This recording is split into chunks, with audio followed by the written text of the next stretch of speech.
Slightly different video today. Someone messaged me in the comments on my last video about like a day in the life. How do you manage your businesses? I haven't got businesses. Social media, etc. So I thought I'd go through that in today's video. Firstly, I start every single morning with 500 ml of water. I then do a bit of reading.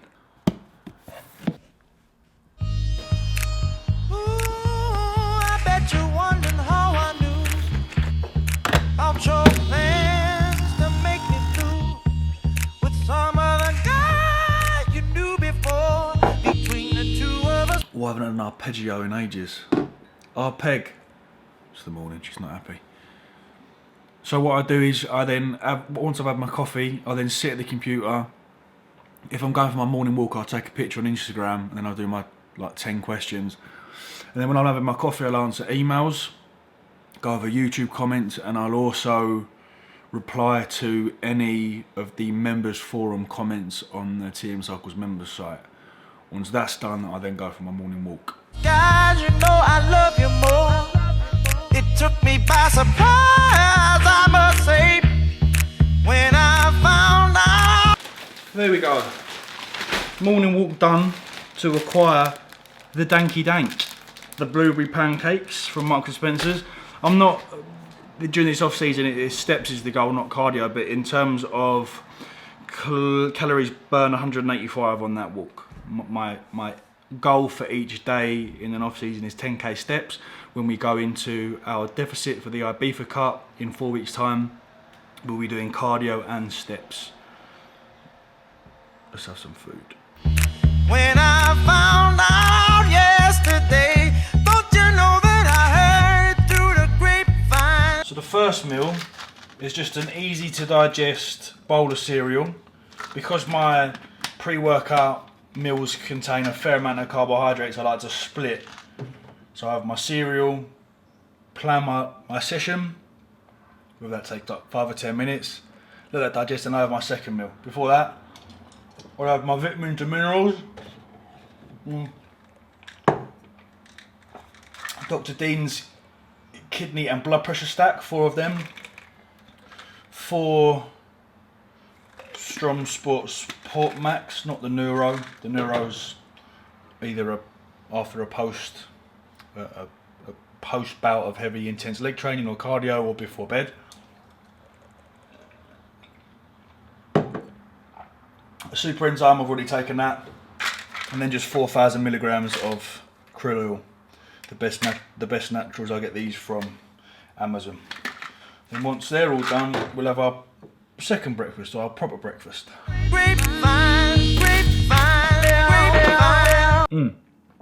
Some more water, 500 ml upon wake, a litre before training, adequate hydration before we go and train legs in a couple hours time. What do you do, Tom? How do you go on holiday? All this guy does is go on holiday.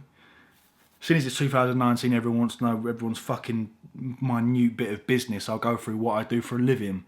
Yeah, how did you afford that? Because I work hard. Little old fool. Anyway, I work for De Novo Supplements, a company based in America, co-owned by Luke Johnson.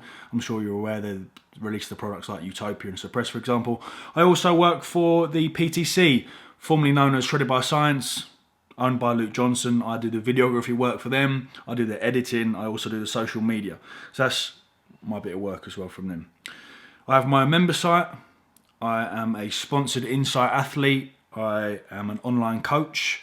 I do individualised training and nutrition plans, as well as Skype consultations. I am a YouTuber. You could add that into the mix of revenue. And we've got t-shirts and ebooks coming in the future. So that's what I do, if that makes you feel better. Member site, if anyone's wondering, is Wix. So I use a plugin for the forum page, and then in terms of the videos, the host is Vimeo, and then the actual video section itself, in terms of training, injections, steroids, nutrition, sleep and data, these are all different channels within Wix. So you've got the video library like that, and then each section will have their own channel in there, a bit like YouTube, so then you can put it on each and individual page there. It's not a bad website, it gets the job done. The only downside to it is that you have to manually input the members. So when someone signs up to pay with PayPal, we'll see the notification come through on Wix, a new member is requested, then I press accept, and then obviously when they cancel, I have to manually cancel it. So that's the only downside to it. I have contacted Wix and they said that they're going to get a membership-based subscription where you don't have to do that, but it's just taking forever. One scoop of Superhuman in, time for legs. Let's talk a little bit about Instagram. So myself as a personal brand, I'm not like the PTC or Shredded by Science, where it's like solely an educational provider. So with that in mind, de novo as well, we backlog a lot of our content 3 to 4 weeks in advance, so we know what's going out each week. I do to a certain degree because obviously I post on YouTube 1 to 2 times per week, twice on my members site, so that's 4 posts that I can use as Instagram content. The other posts can either be a physique update or an update within my general goal at that time.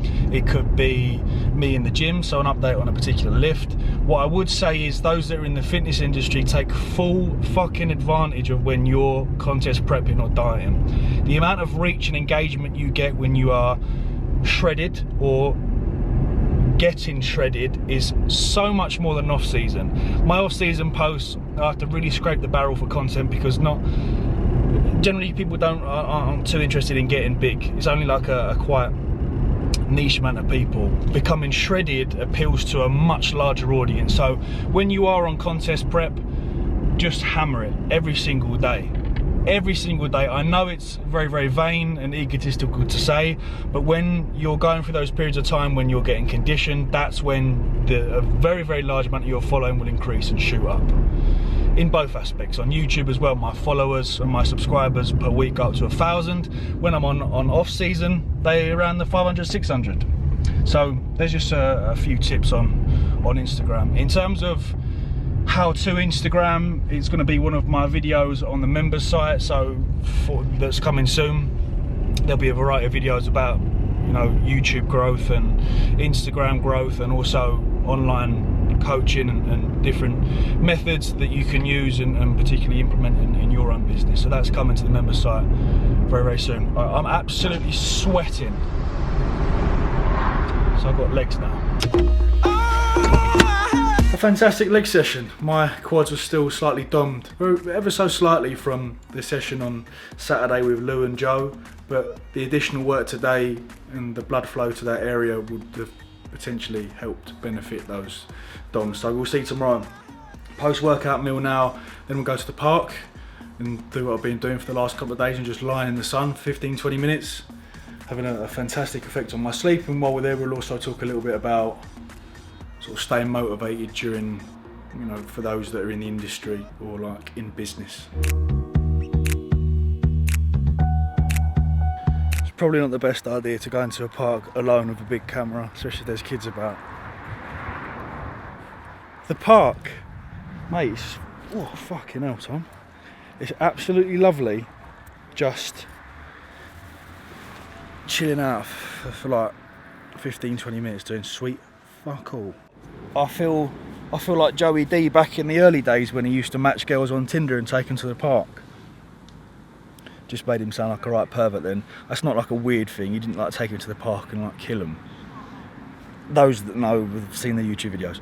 Anyway, one of the most frequently asked questions I get on the Instagram morning walk is how do you stay motivated, whether that's within your physique goals of off-season or contest prep or in business or just being a continual online social media presence. And I suppose one of the answers is that I want to be at the top of the game. I want to be the most respected individual. So in order for me to achieve that, I can't slack off on those avenues. And there's also a part of it that people could probably pick up on is that I have maybe an egotistical arrogance about me. And I think those at the top of the game in terms of sportsmen and women and businessmen and women have that egotistical aura about them, and they tell themselves that they are. I tell myself I'm the best on Instagram. I tell myself I'm the best YouTuber and I'm the king and no one can touch me. And that keeps me going. Because if I don't, and if I just accept defeat, then I just think, what's the point? So I think arrogance is, you know, healthy bit of arrogance. And also there's like no pressure for me to perform. Like people say, oh, when's the next YouTube video out? The next YouTube video is out when I want to put it out. I'm not some performing monkey that just creates content for the sake of creating content, because then you fall into this horrible trap of having to continually churn out content, and you start transforming and transitioning to this person that you're trying to create and you don't want to be. I've seen so many people on YouTube just grow a following, and because of the pressure of those individuals watching them, they've turned into this person and not. So the reason why I'm so transparent about anabolics, about recreational drugs, about relationships, about Ibiza, is because I don't want to be in this position where, if I do have a large following, that something's going to bite me on the arse. You know, so when someone says, "Oh, do you go to Ibiza and get on?" I say, "Yeah." I wouldn't say no, and then I go to Ibiza and someone takes a picture of me getting on it, and I'm like, "Oh, I've got to explain myself." So that's a big part of it, and I think that's a massive contributing factor to people's mental health now in particular, is that the constant pressure to perform. And like, I go through lulls on YouTube and Instagram where I just don't want to do fuck all, and I don't do fuck all. And I do fuck all, sorry. I just accept it. And I think it was in Sapiens, I can't remember the name of it, but it was accepting what mood you are in that given state of mind. So if you wake up and you feel a bit low, just feel fucking low. So what? You'll get over it. Same goes for if you're up and you're high and you're loving life and you're happy, then don't feel sad when you're not feeling like that. Just accept what you are. And I think that's massive. And since reading that, I proper, because I've been like well low, like post, like loads of things. I've had a little dip and I thought, this is a bit shit. And now I just accept it. Same goes for when I'm up. I'm like, oh, this is cool, but I'm not going to be sad when I don't feel like this anymore. So there we go. I think I've wrapped it up in a few minutes. There's probably some more things that I want to mention, and maybe I will do so when I listen to this back and edit it. But I'm going to chill out now for about 15 minutes and do fuck all. Because it's good for the mind, you see. It's good for the mind. Just lie back and just stare at the sky. I love how I get sworn at. Hey, how was your day? Segwaying, unique. No, what are you doing? Showered, 5 o'clock, second shift. This is client check-ins. Programming for online coaches Monday and Tuesday. Then I do my check-ins on Wednesday, Thursday and Friday, and generally have the weekend off emails. I still check in just because I don't really like them building up too much. But generally I try as best as possible to keep Saturday and Sunday for family time. Oh no, I do. I make a conscious effort to. So 5, I work till about 8, half 8, cook, and then watch Love Island, and then go to bed. That's pretty much a day in the life of TM Cycles. Then tomorrow I'm actually going into Shoreditch. So I'll take you in there. Decaf coffee. Still got caffeine in there, Tom. Not enough for me to affect my sleep. The smell and taste gives me a cognitive enhancement that enables me to work a little bit better in the evening shift. Do you plan to let me go for the other guy you loved before? Don't you Skinny latte, please, boss. Look at the Gucci sign today. The Gucci, the mask has a cut between visible and invisible. They've always got some naughty Gucci print up there. Anyway, welcome to a day in the life. Shoreditch edition. I like to start the day early because I don't like getting on packed trains. So up at 5, try and get in for about 6:30, coffee, and then work as productively as possible. Should have got a croissant. Croissant. Today, finish the Shopify website, do some editing for De Novo and the PTC. Maybe I'm gonna get a Nando's. Maybe I'll get a Nando's soon as I didn't get a croissant. Then I need to book tickets, train tickets for Bridgman's show on Sunday. Hotel's booked for Saturday night, which is cool. Then tomorrow, Friday, we're off to see our kid, Joey D. The two YouTube gods meet up again for a podcast. SpaceX rocket explodes. SpaceX Starhopper rocket bursts into flames. Oh my God. Hey, I'm going to leave the video there. The time is now 4:30. I've just got to finish in the first anabolic steroid cycle video for the members site that will be going out tonight. Probably already gone out if you're watching this, so if you want to check in on the TM Cycles member site. The videos are growing, the members are growing. Then click the link below and join. But that's pretty much it for today's video. I hope you enjoyed the business side of things, the motivation side of things. I'm not getting into any of that shit. You know, I find it very, very cringeworthy, the whole cloud with a motivational talk on it. I just wanted to give you a little insight into what TM Cycles gets up to. Anyway, hope you enjoyed the video. I'll see you very soon. Tomorrow I'm seeing Joey D. I'm very excited. Thank you, good night. Much love.